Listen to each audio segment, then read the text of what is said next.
It's honestly kind of weird to be thinking about Unchosen again after watching everything else, but I've actually got quite a bit to say about the Bean Saber arc, in spite of it only being 3 episodes. Like, this was a thematically dense little arc.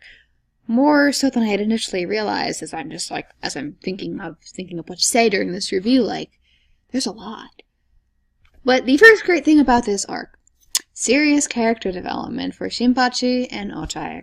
They have not really gotten terribly much. In spite of being some of the most prominent series characters in the series, the two of them, they sometimes fall to the sidelines a little bit. During plot arcs, especially Otai, definitely more so. But Shinpachi, he's usually paired together with Kagura when he does get his development. It's good, it's just not very independent, I guess you could say. It's not to say that they're poorly handled, but just compared to characters like Gintoki, Kagura, Hijikata, Sogo, and Kondo, they just haven't gotten as much time in the spotlight, and I'm thrilled that the two of them really did get it this arc. It's a nice change of affairs. But next, I'm going to talk about the plot through these parallels. Gintoki and Shoyo, Shinpachi and Hajime. Basically, Shinpachi and Otai's childhood friend, mentor, inspiration. He comes back, they thought he was dead, and the thing is, when he comes back, he is technically still dead. But he's just like a cyborg. He's maintained by his robotic half of his body. And it turns out that the same people who saved him, aliens of course, we got lots of Star Wars, they look like little Yoda people. Obi-Wan Kenobi, Obi Hajime. You see what they're going for here. But his body is essentially ticking time bomb. It's going to destroy the Earth. And so, of course, we're left with a choice. Or do we try to save Hajime, risking risking literally everything, or do we just kill him, knowing that he's a threat, knowing that he also is already technically dead? And so, but who's gonna kill him? Is Gintoki gonna do it? Is Shinpachi gonna do it? Are they gonna do it together? We don't know. And of course, at one point, Hajime summarizes this as such. If you go through your life with the blood of your benefactor on your hands, you will not be the only one who suffers as a result. Goodness gracious, I do wonder what he might be referring to. I wonder why Gintoki is so dead set on making sure that he is the one who deals with the danger that Hajime poses instead of letting Shinpachi deal with it, why he is willing to villainize himself before the kids to make sure that they do not face the issue of killing their mentor. Why he is willing to beg the Shinsenku on his knees to keep everyone else far, far away while he goes to fight, alone, where he is perfectly aware that he may die, so that no one else needs to dirty their hands.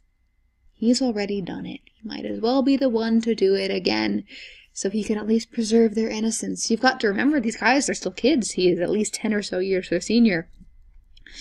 And not only is this an issue of protecting Shinpachi from the decision that he, of course, himself was forced to make, you can additionally read it as him defying his own choice years ago, as he probably wants to bring Hajime back for Shinpachi and Otai. If he can save Hajime for Shinpachi, even through his own death, that thing doesn't need to happen again.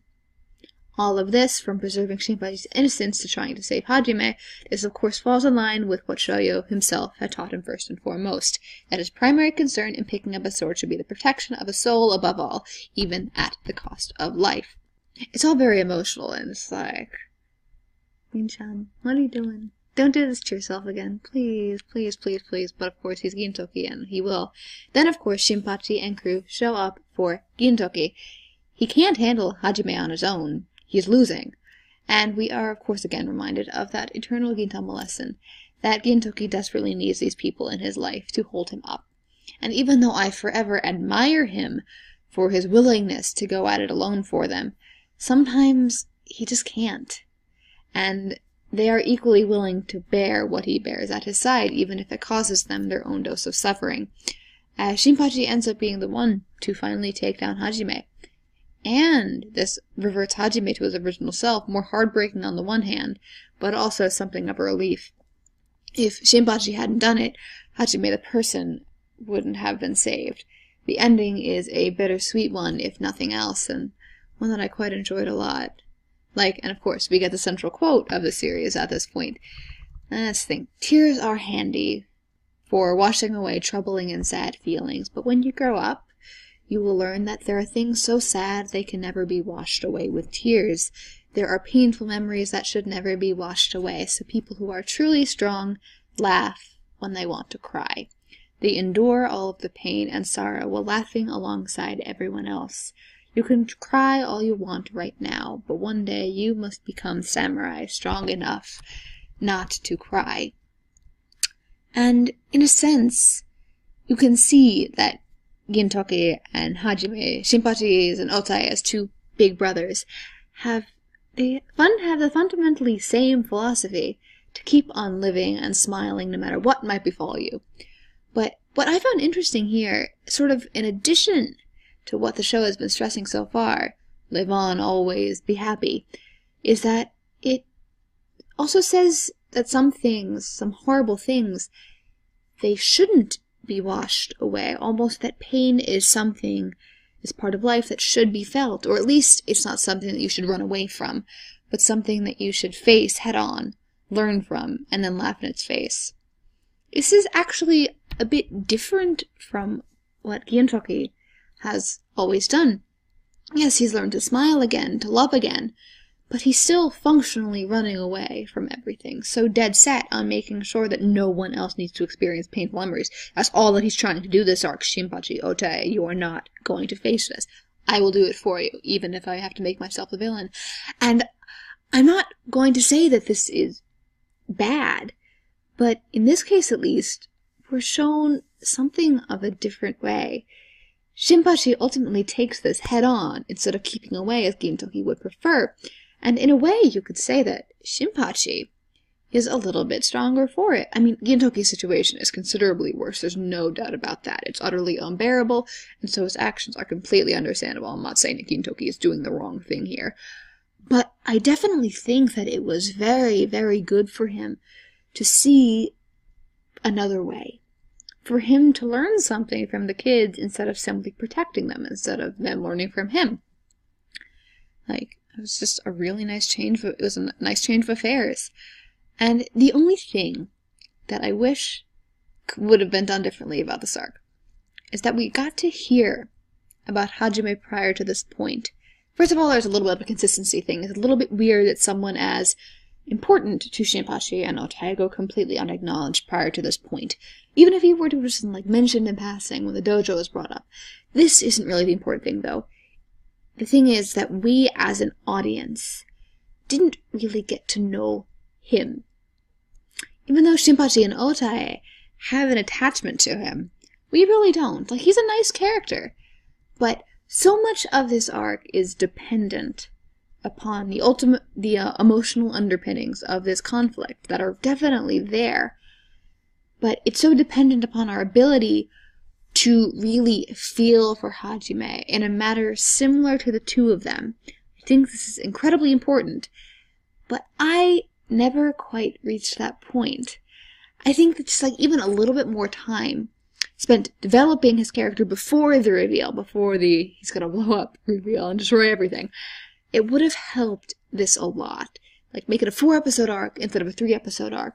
Make us really, really fall in love with him first, then make the big reveal, and make it really, really hurt when the time comes.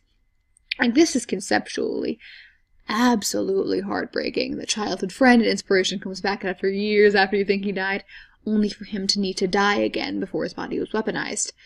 Because, it's not like he is a real antagonist. He's not, actively villainous in himself. It's literally just the fact that he doesn't have much control over his actions at this point. And this arc was so good from a thematic perspective, and for the development that it provides for our main cast. But Hajime himself, he feels a little bit more like someone who's there just to support these things, rather than that much of a character in his own right. I don't want to call him a plot device, that would be too far, but I'm left with something of an impression of that, sort of. He drops into the story, and then he's gone. The dojo's back on his feet, which is a long-standing development. But I don't know. I would have just liked to see more of him. He's quite an interesting character in theory, and there's some fantastic stuff in this arc. Like I said, a lot of it. It's great. And if we just had a little bit more time to make him feel a bit more alive, it would have been better. And of course I want it to be better. I want everything I watch to be the best it can be. And so I'm not saying this from a place of dislike. But oh, what if this little bit more had happened? It would have made this so much better, this fantastic little story. It just needed it a tiny bit more. Like, so sometimes things are a little bit more frustrating when they fall just a little bit short, because you know that they were close to being something better. So, like, great stuff. I really enjoyed the arc. If the first half of my review didn't let that on, I just have a little bit more criticism than usual, and that's mostly just because I'm comparing it to the rest of the show. I'm not going to go easy on it just because it's Gintama. But not as good doesn't mean bad by any means, especially within the wider context of the show, what this means for Gintoki's character.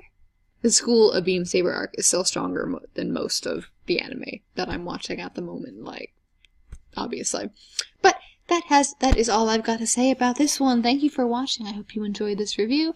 Like, comment, or subscribe. I hope you've all made it through your first week of the Gintama anime hiatus. Alright, it's actually been hitting me recently, but there's a little bit of a void now. Whereas initially it was just excitement that I'd finished the series, that I've caught up with to everyone and everything. But so I was very happy to look back and do this review and all the reviews that still have yet to come. Regardless, thank you again. I'll see you soon.